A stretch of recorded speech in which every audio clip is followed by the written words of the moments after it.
Jan Suraaj party ने अपना पहला राष्ट्रीय अध्यक्ष चुन लिया है। पार्टी के संस्थापक प्रशांत किशोर ने सोमवार को इसका ऐलान किया। उदय सिंह उर्फ पप्पू सिंह पार्टी के राष्ट्रीय अध्यक्ष होंगे। उदय सिंह भाजपा के सांसद रहे हैं। उन्हें सर्वसम्मति से जनसुराज पार्टी का पहला राष्ट्रीय अध्यक्ष चुना गया है।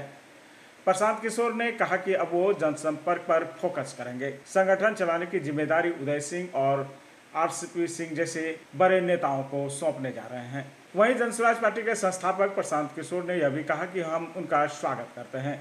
हमें ही नहीं, जनसुराज पार्टी और पूरे बिहार के लोगों को उम्मीद है कि जो उनका अनुभव रहा है उसे इस्तेमाल करते हुए बड़े मन से जुड़कर बिहार के लिए कुछ करेंगे। वो केवल जनसुराज को आगे नहीं बढ़ाएंगे बल्कि पूरे बिहार को आगे बढ़ाएंगे।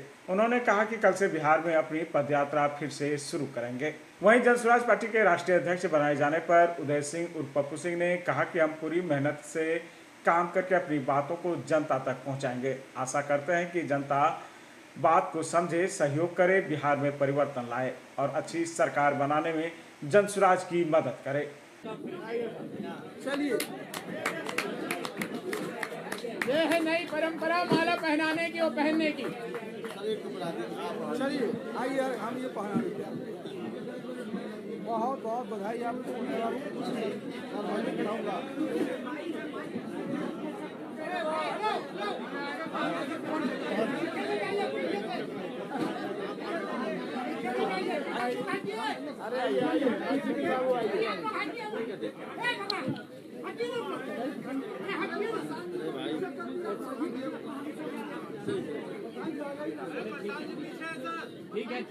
मुझे तो लगा था कि अब आज हमारा काम थोड़ा कम हो जाएगा। बोलने और इस तरह के प्रेस वार्ताओं के संचालन और प्रश्न उत्तर की जिम्मेवारी मेरे कंधे से हट के अब आरसीपी बाबू के कंधे पर और उदय जी के कंधों पर आ जाएगी। थोड़ा मेरा बोझ भी कम होने का समय आ गया है। तो मैं हृदय से आप सबका पहले तो धन्यवाद कर रहा हूं और उदय जी का हृदय से धन्यवाद। जनसुराज बनाने में पिछले 2-2.5 बरस के मेरे संघर्ष में हजारों साथियों का सहयोग रहा है, लेकिन उसमें एक बहुत बड़े साथी, बहुत बड़े मेरे बड़े भाई जो रहे हैं, उदय जी का उनका साथ रहा है। आज विधिवत तौर पर, औपचारिक तौर पर ये परिवार का हिस्सा बन रहे हैं, तो स्वाभाविक है, उम्र में भी बड़े हैं, अनुभव में भी बड़े हैं, तो इनको सब लोगों ने मिलकर जनसुराज की जो 150 सदस्यीय कोर कमेटी है उसमें बहुमत से नहीं, सब ने मिलकर एक साथ तय किया कि उदय जी ही इस पार्टी के नेशनल अध्यक्ष, राष्ट्रीय अध्यक्ष, पहले राष्ट्रीय अध्यक्ष होंगे। तो मैं अपनी ओर से, अपने सारे जनसुराज के साथियों की ओर से आपका अभिनंदन करता हूं, स्वागत करता हूं।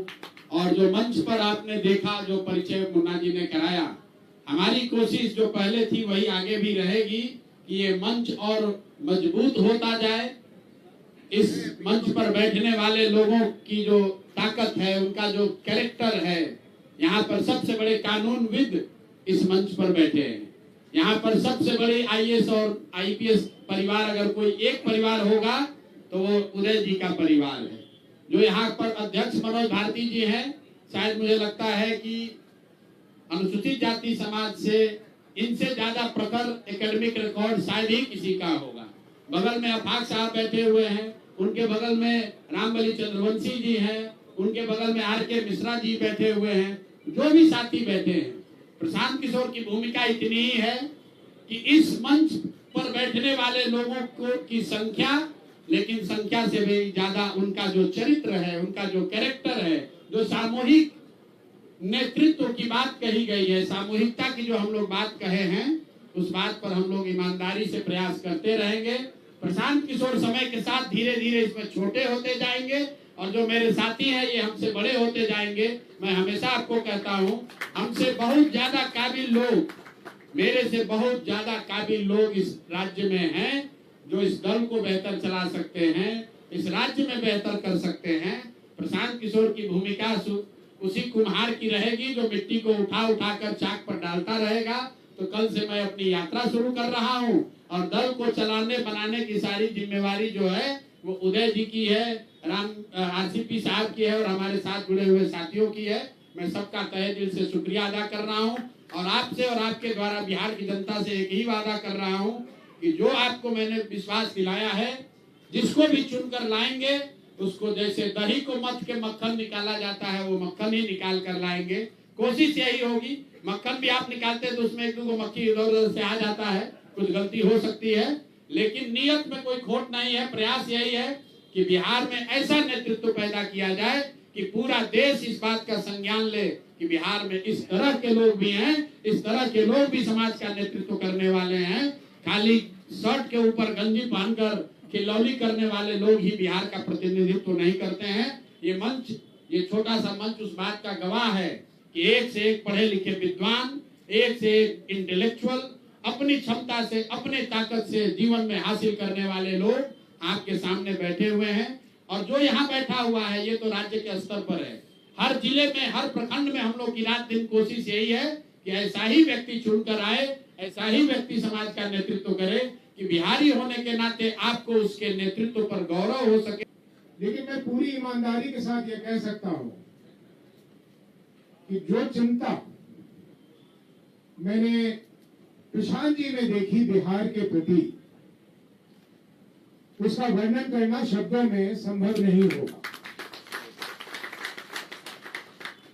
कल्पना कीजिए कि एक व्यक्ति जिसको दुनिया की हर वो ख्याति, हर वो सुख प्राप्त हो जो अपनी बची हुई जिंदगी जो लंबी हो ईश्वर की कृपा से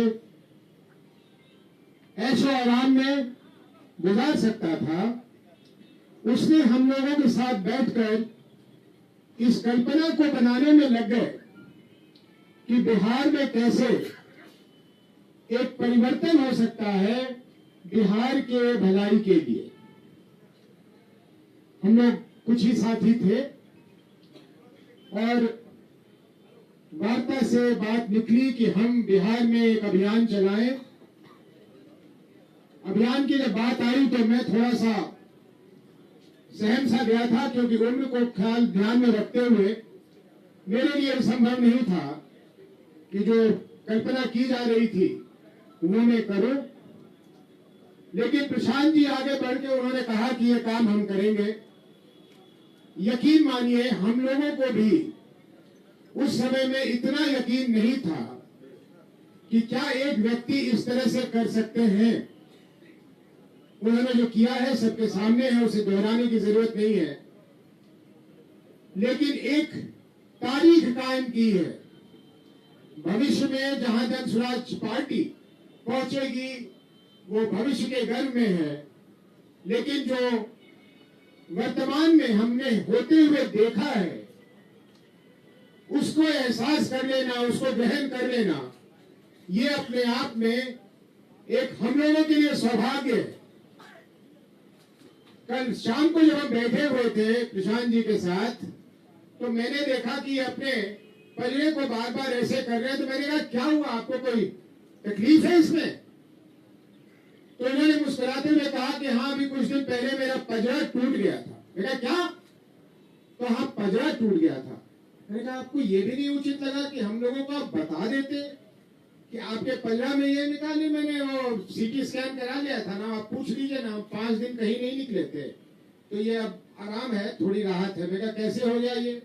उन्होंने कहा भाई गाड़ी से लटक के हम लोगों का अभिवादन कर रहे थे तो किसी ने दरवाजा दबा दिया तो इनका पजरा टूट गया। अब कल अगर मुझे पता होता कि इनके साथ ऐसा हुआ है तो कल ये जहां गए थे वहां मैं इनको जाने ही नहीं देता, क्योंकि इन्होंने कहा कि ये मुझसे छोटे हैं तो मैं बड़े होने का अख्तियार भी कभी कभी इस्तेमाल कर लेता और कल कर लेता कि अगर ये मुझे पता होता कि इनको चोट है तो मैं नहीं जाने देता। तो इनकी संकल्प, इनकी दृढ़ता आप लोगों को नजर आएगा।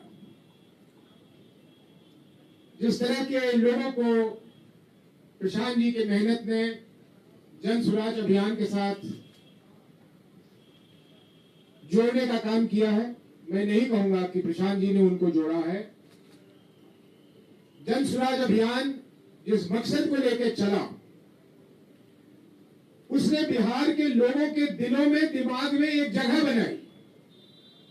और हम जितने यहां बैठे हैं हम उसी समाज के हिस्सा हैं। हमारी सोच, हमारी चाहत वहीं से पैदा होती है। हम सारे लोग जुड़े हैं क्योंकि जन स्वराज अभियान ने जो अपनी विचारों को लोगों के बीच में रखा, उससे लोगों में आकर्षण पैदा हुआ। और फख्र के साथ ये भी कह सकता हूं कि हाल फिलहाल में बीते कुछ दशकों में शायद ये पहली पार्टी है, जन स्वराज पार्टी, जिसकी रूपरेखा एक पार्टी की तरह नहीं देखी गई थी।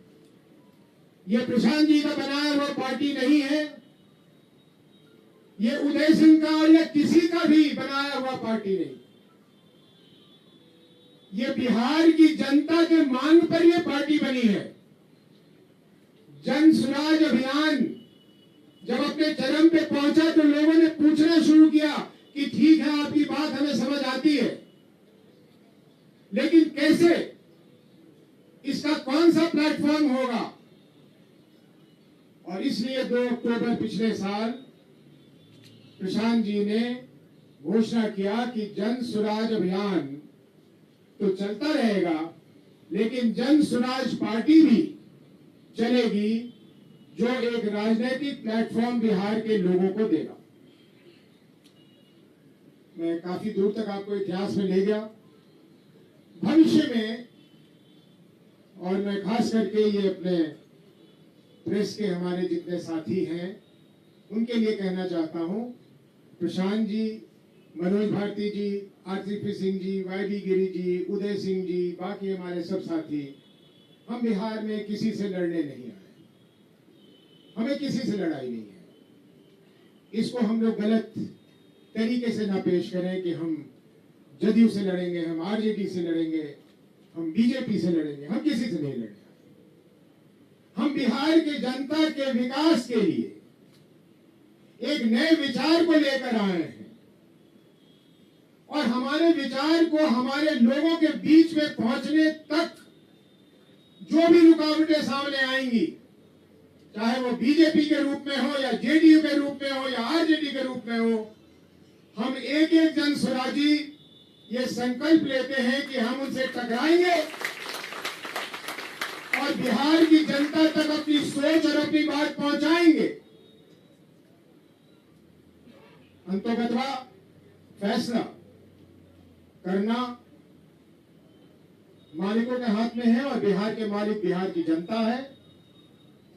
लेकिन मुझे पूर्ण विश्वास है कि जिस तरह से हम लोगों के बीच में रोज पहुंचने का प्रयास कर रहे हैं और उसमें कामयाबी भी हमें मिल रही है, कि चुनाव आते आते बिहार में यह स्पष्ट हो जाएगा कि इस बार बिहार के लोग रोटी पलटने की जो नीति आज 35 सालों से चल रही है, कभी ये कभी वो खत्म होगा, और बिहार की जनता अपने लिए एक ऐसे लोगों को चुनकर अपने लिए सरकार बनाएगी जो जन स्वराज ने जो दृश्य दिखलाया है उसको बिहार की जनता खुद ब खुद साकार करेगी।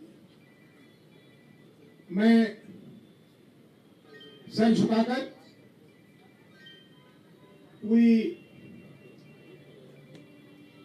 वफादारी से जो जिम्मेदारी मुझ पर सौंपी गई है, मैं प्रयास करूंगा कि मैं मनोज भारती जी, उनके साथियों को, आरसीपी साहब को और जो लोग हैं उन लोगों को निराश न करूं, और कोशिश करूंगा कि जो भी मेरे बारे में कही गई है बातें, उसको मैं जमीन पर उतार कर जन स्वराज को मजबूती प्रदान करने में सहयोग करूं। जानते हैं, उनकी एक रैली पटना के गांधी मैदान में उन्होंने आयोजित किया था। उस समय के जो चीफ सेक्रेटरी साहब थे, जीएस कम साहब, उन्होंने आकर के कहा मुख्यमंत्री जी से, साहब ये रैली हम लोग नहीं होने देंगे, ये लोग आएंगे पता नहीं कहां कहां तोड़ फाड़ करेंगे, क्या क्या करेंगे, ये रैली नहीं हम लोग होने देंगे। देखिए नीतीश बाबू, हम भी थे, हमसे बोले कि बताइए साहब, ये लोग कह रहे रैली नहीं होने दे, हम लोग आए इसे यहाँ कैसे हैं? अगर हम संघर्ष नहीं किए होते, हम रैली नहीं किए होते, हम मीटिंग नहीं किए होते, तो आज हम यहाँ थोड़े होते। उन्होंने हमसे कहा कि आप पंत साहब को कहिए कि रैली तो होगी, गर्मी का दिन है तो टैंकर पर्याप्त मात्रा में होना चाहिए कि जो लोग रैली में आए उनको पेयजल की सुविधा उपलब्ध। ये था नीतीश बाबू की सोच उस समय। तो आज जो प्रशांत जी बोल रहे हैं, इसको तो कई बार मैंने भी कहा कि भाई अब उनका नियंत्रण में कुछ नहीं।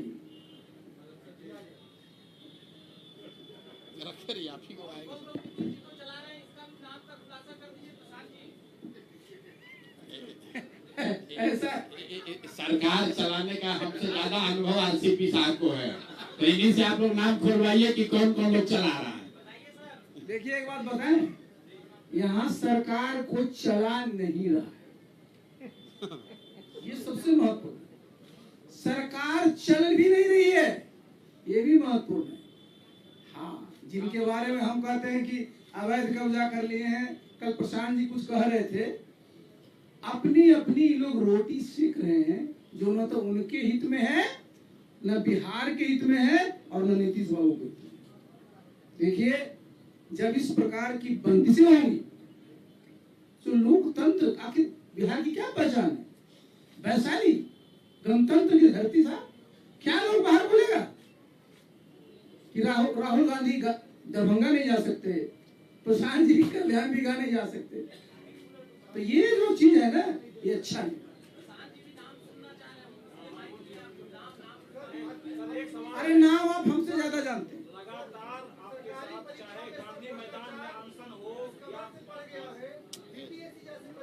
आपके आपका जो कार्यक्रम है, लगातार आप अनशन किए, गांधी मैदान में अनशन नहीं करने दिया गया।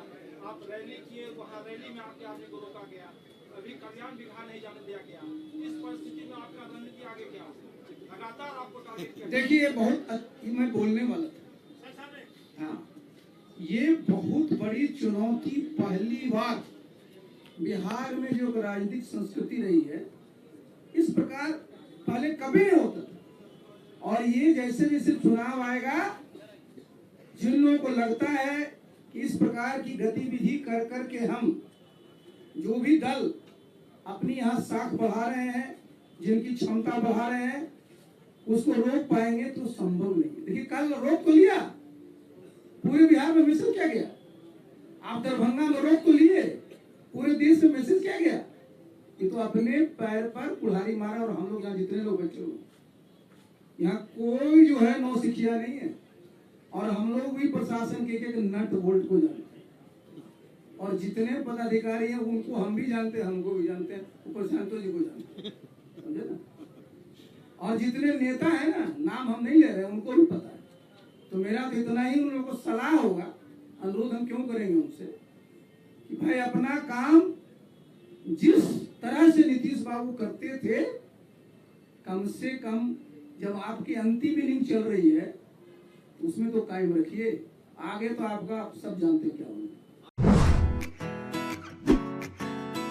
Aryabhata institute of technical education. अब आप बताइए, आप आईटी क्यों कर रहे हैं?